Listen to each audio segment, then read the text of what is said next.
Hello, hello, and welcome to another live. And as usual, we will continue exploring good girl syndrome. But I also have completed my Good Girls No More online program. I mean, what remains is a closing ceremony, but I've completed all the teaching program, and it's been such a joy. It's been such a deepening for not just the participants, but actually also for me to be in presence of such a beautiful group of women who really have put their heart and soul, body, heart, and soul into the program, into healing, into exploring what else needs to be explored, to let go of anything that doesn't belong to them. It was such an honor and joy to journey with these women. So I want to talk a little bit about that today. In fact, I want to explore in these next few lives, I want to explore different aspects of Good Girls No More. So my name is Pia Prana. I go by both names. You can call me Pia or Prana. And as a senior coach over the last 20 plus years, and also as a counselor for the last 8 years or more, I've really dedicated my work to help women, to work with women, and especially support women to rise from the grips of good girl syndrome, which is that piece where we learned early on that we needed to be good, we needed to be there for others, we need to forfeit our own identity, our own authenticity, our own needs, wants, desires, preferences, all that we forfeited in order to make things better at home. It could be in order to stay safe, in order to be okay. So really, the journey is to claiming your authenticity. So throughout this transformational program, if I may say so, I had the privilege of witnessing these incredible women with so much honesty, vulnerability, authenticity to go through the program and to really allow each of the women to really they were leaning on each other. And one of the things I love about group work, and I've been doing groups work since, I guess, 20 years now. What I love about group work is that it's never then just down to the teacher or counselor. In my case, you get so much out of the interaction with the other women. And that's been really also very beautiful to see. So over the next few weeks, I would like to share some of the elements and even some of the insights that emerged during the Good Girls No More program. Because of course, if you in any way, shape or form identify as a good girl, that in my case, I call myself a recovering good girl. That's a lot of work that I've done for that badge. But if there's any aspects of you, you might not, carry all the different shirts of the good girl. Maybe it's only perfectionism that you struggle with, or maybe you just struggle with setting healthy boundaries and the other aspects are not, you don't really relate to so much. Great. I would say, really come with some curiosity. Just what else might I need to dig up? So we started this profound journey in module 1, and that was really to explore the understanding of the roots of the good girl syndrome and the conditioning that often begins in dysfunctional family dynamics. And that also includes coping mechanisms that help us feel safe. And so for many of us, the seeds of good girl conditioning were sown within the walls of our homes, where we long to be seen, heard, and met by our caregivers. And when I say met by caregivers, really be met as who we are. And most of us actually were met by parents that mostly tried really hard to make decent human beings out of us. So we were often told who we needed to be rather than to be seen for who we really are, met by from the place of who we really were, heard. And so in these environments, in families where, if there's also dysfunction, families with multiple internal or external conflicts that very quickly affect the basic needs of the family unit, including the children, of course.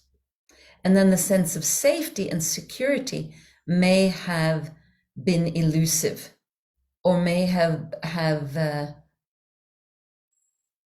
been, sometimes it felt safe, sometimes it didn't.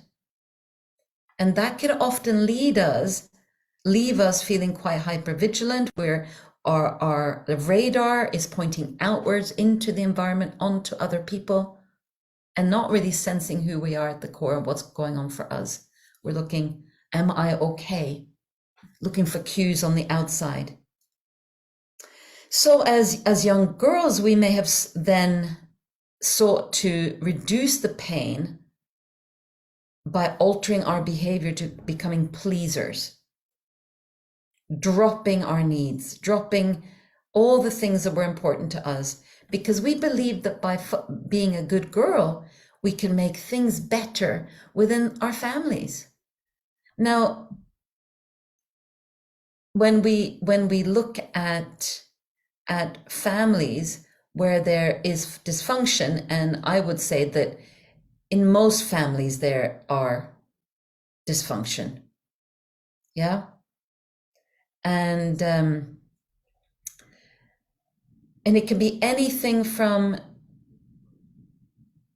issues with mental health, issues with, and that any addiction issues. That also goes, of course, within mental health. It could be immature parenting or immature parents. They never got to grow up themselves. There's so many different things that could fall into the challenges in families that then impact how safe we feel, and therefore how safe we feel to actually be ourselves. So this conditioning goes way beyond societal expectations, although many of us as girls would have noticed that, hold on a minute, I have a brother and he doesn't get asked to clean up after himself, right? Or my brother doesn't have to adhere to the same rules as I do. That, of course, has a small part in this, but it's actually rooted in our innate desire to create harmony and alleviate the challenges that we witnessed at home. In my case, there was a lot of fighting, arguing, and that for an undeveloped nervous system can be very, very stressful. And so when we grew up, our coping mechanisms became intertwined with our identity. So we learned to merge with the wishes, needs, and demands of others. And then we use the fawning trauma response as a strategy to navigate stress and to seek safety. So the fawning trauma response, you've probably heard of fight, flight, maybe even freeze. And the fourth trauma response is fawn. And so when we are faced with danger, and in our modern life, that could also just be stress, chronic stress.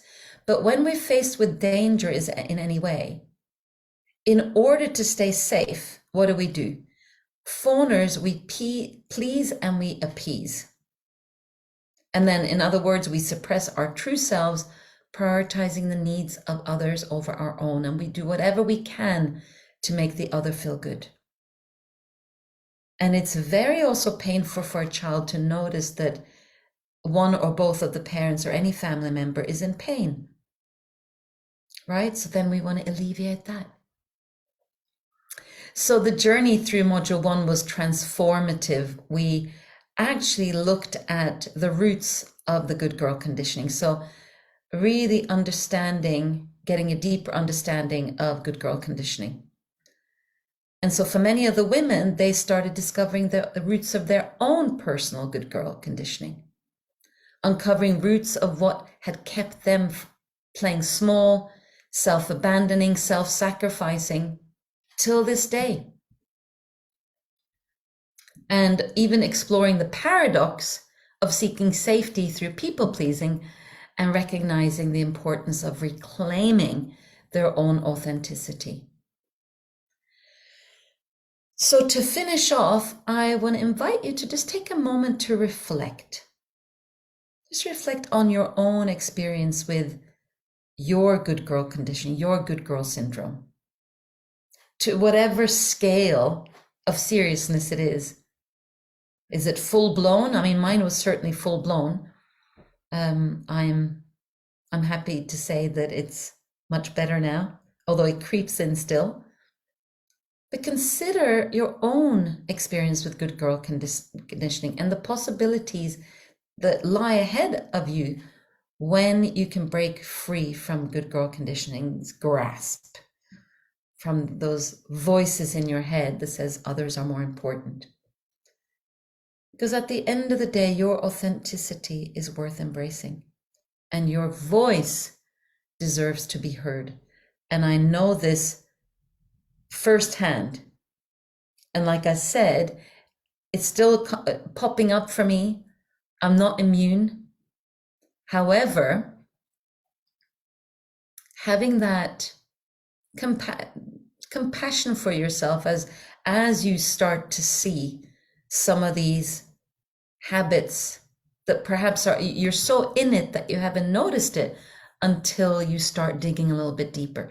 And that's what I've seen a lot from the women in the program is just like, oh my God, I had no idea. Like they were so in it. It's like the fish doesn't see the water, right? So the next live I'm going to do will be on module number 2.